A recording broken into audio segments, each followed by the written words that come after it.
Pero ano nga ba ibig sabihin ng friend sa atin? For me, this can be the following.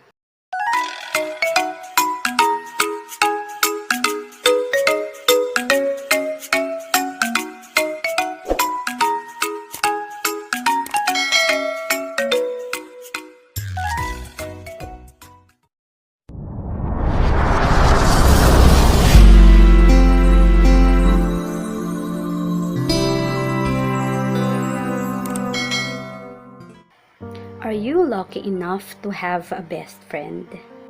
Or at least have known a deep and trusting friendship?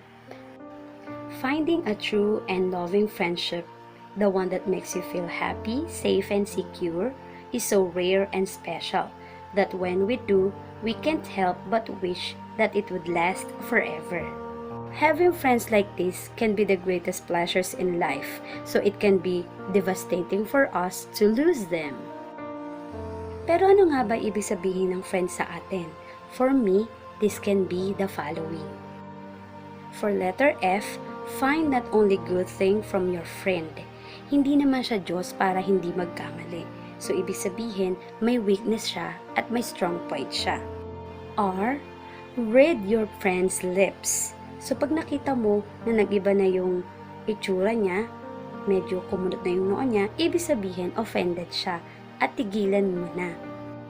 For letter I, invest time, effort, and money to express your love for him. As the saying goes, you can give without loving, but you cannot love without giving. Letter E, ensure the worth of your love to her. Affirm her that your friendship is really meant for you.